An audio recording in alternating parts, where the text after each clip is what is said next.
Hey guys, yeah, for this video, we'll be covering the likes of the top five props for this year in terms of Super Rugby Pacific. But to clarify, we will be covering free and free. So free of the loose heads and free of the tight heads. But before we get into this, we do have our guest right back, the Kiwi lads. Good to see you. And yeah, just welcome back to the channel. How are you, man? I'm doing very well, Tim. I was just doing some maths in my head. That wasn't quite mathing, but that's all right. Three of each. Very excited. See who is in your top three for loose head and tight head. Tight head's hard Exactly. this year, I believe. I feel like there haven't been as many standouts as we've seen in that number one jersey. Yeah, no, couldn't agree more. I think like with the loose heads, they've been at another level this year. Not to Mm. downplay what the tight heads has done, but just yeah, like you've said, just loose heads are just they've had a good year. They've had a good year. But before we get into kind of our picks here, guys, make sure to give it a like, guys. Like the video. Subscribe to our channel if you haven't already. Check out the Kiwi's channel, Kiwi Lads channel. I'll leave a link in the description below. And yeah, let us know in the comments your top five in terms of props for this year as well. But yeah, let's Awesome. get straight into this. And again, you can do a top six if you want as well. But we're doing top three as really says. It's a bit of a weird one this episode, but we're doing top threes. For the first one, it is loose heads. So in terms of your number three, who going in that spot?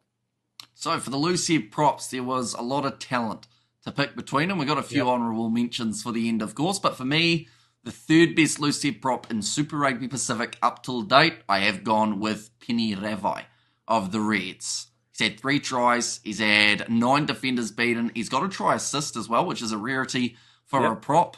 He's also made 67 tackles, but those 3 tries, I think, bump him up just a little bit more. And I have to say, this year, for Super Rugby in particular, we have seen a influx of loose head props scoring tries. Yes. Like, we're Yes. probably going to mention it later on with our 1 and 2s, but there are some big numbers that these number ones are putting together. Like, we're seeing guys scoring more tries than the backs at the moment in Super Rugby. It is impressive. It is pretty impressive, actually, when you look at these stats. And yeah, no, I'm actually with you, by the way, in the same in terms of the number three spots. I also do have Alexa Penny Ravai in that position. Like you said, 3 tries to his name, that 1 try assist. But the interesting one there is that he only has 79% in terms of his scrum success. So when you look at it from Mm. a team perspective, the Reds haven't been, like, I guess, up there in terms of when you're comparing towards the rest. But still, he's been individually very good for the Reds this year. So yeah, just he definitely I think deserves being the number three, top three for our list. But I guess in terms of number two here, I mean this is like a 1 and 2 battle, I believe. I think it's one of those cases where I could be wrong in saying this. You can tell me if I'm wrong. I think like you can go either way in terms of both players here because I think both of them have had exceptional seasons for both of them. But I've actually gone with Xavier Numia as the number two here, and there's one thing that separates them, which is the reason why I'm not going to mention him now, but there's the reason why I haven't put him as my number one. And again, going off the stats, Xavier Numia has 5 tries to his name, which is unbelievable to say. He's had 2 games where he's got double tries, so that's just incredible. In terms of the team, from a team side, they've had 84% in terms of their scrum success, so pretty good level actually. I think it's like third in the comp actually, if I'm not mistaken. I think the only team better than them were was it Fiji Drua, who has the best one in the comp, and then Crusaders, I believe. But yeah, they're still up there in terms of that team success, and he's a big part of that. And Shiv Mia, just man, he has had a great season for the Hurricanes. Really like a bolter. Again, I think has he played for the All Blacks in the past? I know he's been part of their XV sides, but I don't believe he's had the I opportunity don't to believe he's start for been them. capped for the All Blacks, no. Yeah. So yeah, for me, I see him as a guaranteed selection there under the kind of new cycle under Razor. But yeah, man, just he's a great player, man. He's had an exceptional year. But yeah, for yourself then, have you also gone with him at number two, or have you gone another direction in terms of number 2 spot? I have gone in a different direction, Tim. Oh And I have gosh, gone with Ofa Tuangafasi as unbelievable. my number 2. Now, there are also some stats that I feel put Xavier Numia as the number 1. So I'm curious to know what your stats were that Yeah, decided to put him at 2. But for myself, I mean, Ofa Tuangafasi, you can't help but admire the season that he's had. Definitely because after last year, a lot of people saw him as not really an option for the All yeah, Blacks moving forward. People thought he's out of form. What position will he play? No one knows, but no one really cared. But now he's made them care because he scored 6 tries throughout the Super Rugby Pacific competition so far. 2 in that last game up against the Crusaders. He's also had 75 carries for 79 metres carried, so getting the ball quite a bit. Big Yeah. offer, and the scrums, like you mentioned, relatively successful for the Blues throughout this season. Yeah, yeah, but I mean, all of that's correct. By the way, I mean, like Offa is just unbelievable. He's an unbelievable player, unbelievable talent, and exactly the reason why I've gone with him as number one here. But going off that one stat, which is the reason why I've kind of made that decision to put Offa as my number one instead of Shiv Numia, is actually the tackling when you're looking at both players. Because when you're looking at the tackling of both players, Alpha's actually averaged more tackles than Shiv Numia. He's actually averaged 11 tackles per game, whereas Shiv Numia has only averaged 7.6. So he's actually averaged more from a tackling standpoint for the Blues. And again, that it kind of makes sense because a lot of what the Blues have done this year has been built off their defense. And you can in Alpha just going off that stat, he's been a part of that, and he's had a good season for the Blues. I think this is where I'm not gonna.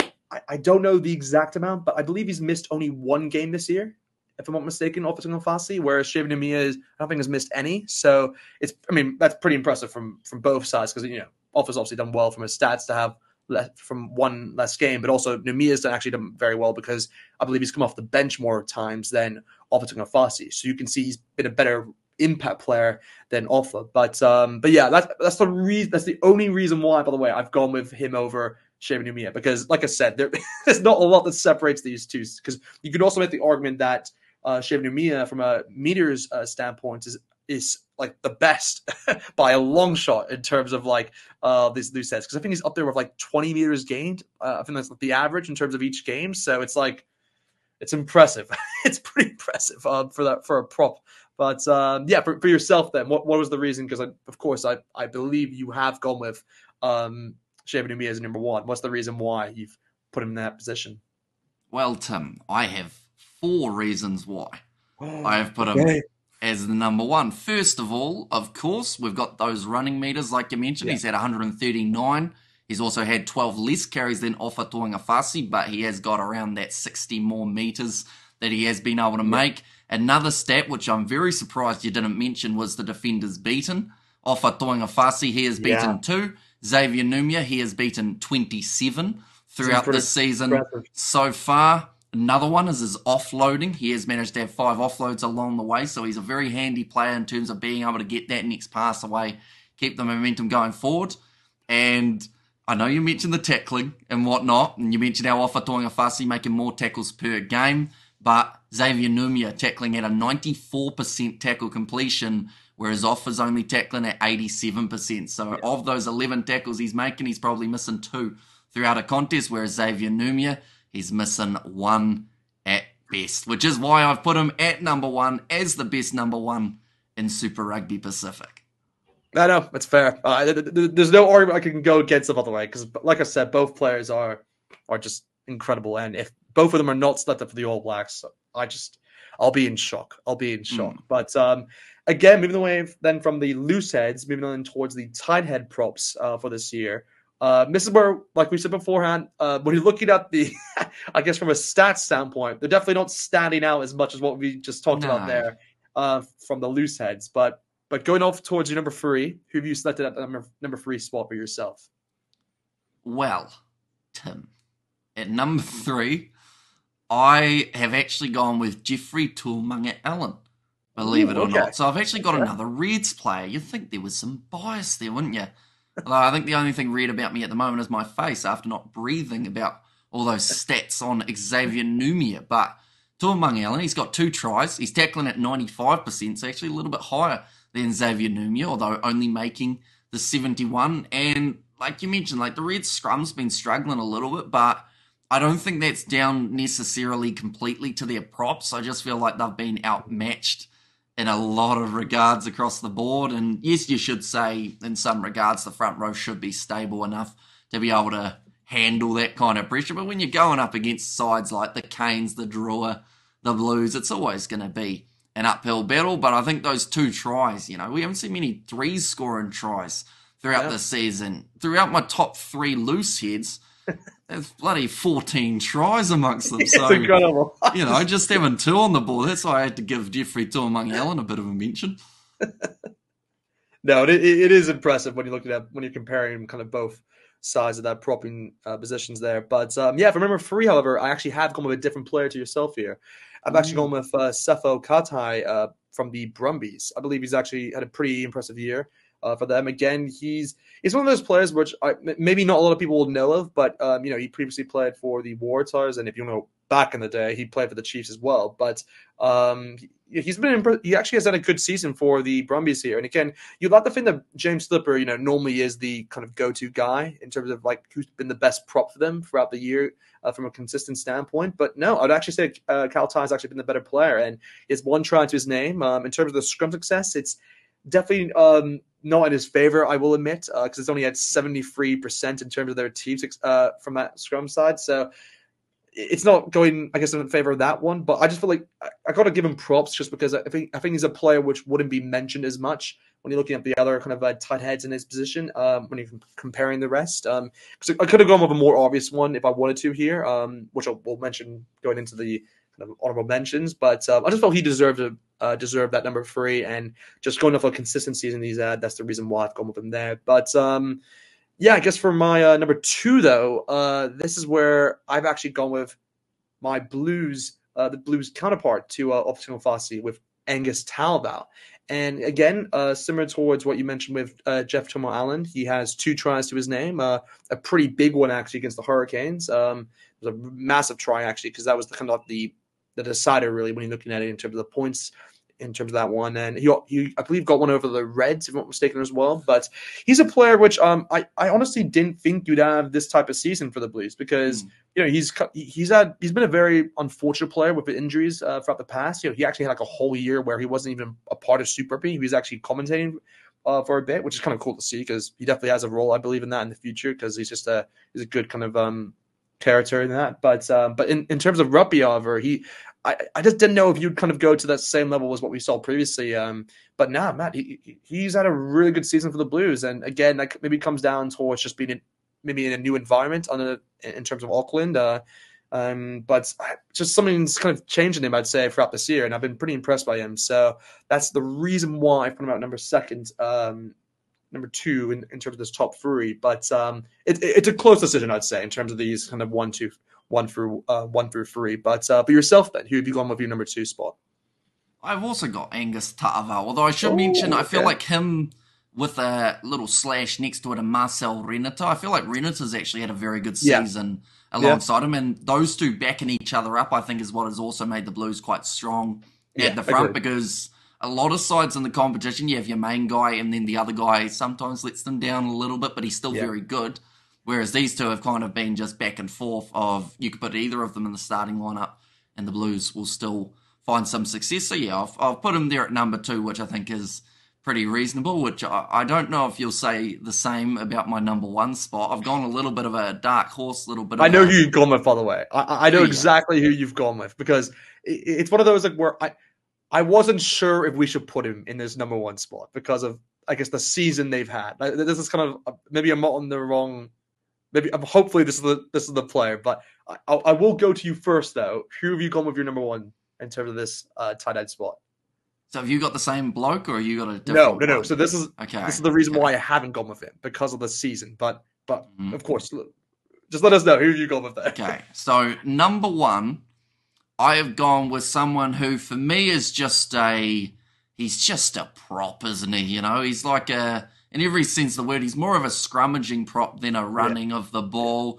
He's not going to do anything fancy with the ball in hand, but he'll make his tackles at 89% with 97 tackles made throughout the season, and he'll scrummage the absolute daylights out of opposition who, some of the top guys in the competition he has made look pretty ordinary when it comes to a scrum, and that is Fletcher Null. And I feel like he is another one that, for me, when you look at what Razor wants in his All Blacks, when he sees that he's had a Crusaders kit on, of course that might help just a little bit, but at the same time, if he's winning 90 penalties, or 90% of the time, not quite 90 penalties in a season, that would be incredible. That would be utterly ridiculous, wouldn't it? Exactly. You're not supposed to scrummage the 5-year-olds, Fletcher, but I would say that he's definitely got a good shot of making the All Blacks, is what I'm saying in this scenario. But solid enough player. Went for a little bit of a, I guess, a throwback prop rather than the ones who do the razzle dazzle, as Justin Marshall would say. This guy just gets in there and tries to put your elbows on the ground. No, I like it. I like it a lot. And again, like he is a player which I was considering to put in my top three. I mean, he was probably the player who just missed out. If I had to say one, like he was probably the one. But in terms of number one, however, is actually a player that you've mentioned already, which is Jeff Tuma Allen. This is actually where I have him sitting at the number one spots, and the reason is kind of similar towards his talent in a way, where he's kind of come into this Red side not being expected really to do much this year for the Reds. Again. You can say a lot about that with with the rest of the props they've had, because even Penny Ravi is a player they didn't really consider to do as much. I mean, they've even had Alex Hodgman in there as well, but he hasn't been able to kind of get as much minutes there because of what Ravi and Tuma Allen have done this year. But yeah, Jeff Tuma Allen, man, he's incredible. He's had a really good year for the Reds. Like again, you went over the kind of the scrum statistics already. The Reds don't have kind of the best in terms of that, because they only have 79%, which isn't kind of in their favor from that standpoint. But man, he's come up with some big tries for the Reds. He got one over the Blues, so props to him. Gotta give him credit. Oh, great punt, man! You didn't even know you did it, did you? Exactly. Thought you would catch that one, but no, it's one of those where with Jeff Jamal Allen, he's just an old dog. He knows what to do. He gets the job done. And yeah, he brings that kind of experience in terms of that front row, which is actually needed from a Reds standpoint, because when you actually look at their squad, they don't actually have a lot of the kind of experience looking at their kind of entire squad. So it's good to have someone like him there to kind of just give a bit of kind of leadership quality, to say the least, which is kind of an odd thing to say maybe from his standpoint. But man, he's a heck of a player, and I think he's had just a season which I just deserved a mention, but I think to the highest quality. So I just think that's the reason why I put him at number one spots. And again, he has 2 tries to his name, so man, just props to him. But again, in terms of the honorable mentions, though, however, kind of who were the ones that you're looking at from both the loose heads as well as the tight heads? Well, my tight head was Marcel Renata, which is why I kind of slashed him alongside Angus Ta'aval. For the loose heads, I actually had Abraham Polly as one for Moana Pacifica. Yeah. I actually think he's at a pretty solid season, and a man who was very close to actually knocking Penny Ravai out of my top 3 is Hiareti Hitit for the Fijian Brewer. Yeah. Because at the end of the day, they've had an extremely strong scrum all throughout the season, and he's been one of the main reasons for that. In fact, if I was to look at it again, I may have even considered switching them, but yeah, I didn't. Do you think he's had a better season than Dodge, though, on the other side? Like, do you think he's been better than him? I think Masaki Donga has been he's been solid, but once again he's been up against all the loose heads, hasn't he? Whereas Hireti Atit's been up against the tight heads, and that makes a huge difference. Exactly. But no, I guess in terms of other players that we haven't mentioned, I guess Tossi has been pretty good for the Hurricanes. I think he's been up there from a statistical standpoint. Actually, he's actually had a good season for the Hurricanes. And that kind of backs what they've been doing in terms of that front row. In terms of another player, I thought Bauer has been up there actually. He's had a good season for the Crusaders, which is an odd thing to say, because there's not a lot of standout players for the Crusaders this year. But man, in terms of that front row, there's a lot of players you can choose from. You could even make a small mention. I'm not going to say he deserves it, but a small mention for Tamati Williams, because he hasn't had the amount of minutes to kind of even qualify, I think, for this kind of in terms of a top 3. Had like 4 minutes, isn't he? Exactly. So, but man, he was incredible against the Blues. I was like, as soon as he came on, I was like, oh, we're screwed. It was all like, I knew we were losing the scrum battle. I mean, we were losing the scrum battle anyway, but man, he just put it to another level, really. But yeah, I guess in terms of other players, like, is there anyone else you can think of? I mean, there's been a few decent players, I would say, in terms of that tight head role. Like George Dyer, I feel like hasn't had a terrible season for the Chiefs. Like it's definitely a lot harder. Lomax, I think, started the season very well. I was going to say Lomax, yeah. So you've got a few guys that I still think are almost in All Blacks contention, and whether or not they get it in the end, we will have to wait and find out what Razor wants. Exactly. But we'll leave it there, guys. I hope you guys enjoyed that episode in terms of top 5 props, or essentially top 6 for this season. But yeah, make sure to give it a like, guys, in terms of this video. Subscribe to our channel if you haven't already, guys. Check out the Kiwi Lads channel. I will leave a link in the description below. Make sure to comment. Let me know your top 5 props or top 6, whatever you want. But besides that, guys, just pick a number, really, and Exactly. just go Just pick for your it. own number, guys. Yeah. You can even put one if you want to. But Give us your top 27 props in the comments, please. hey, that's We'll me read impressed if through you all guys of do them. that. But anyway, we'll see you guys next time.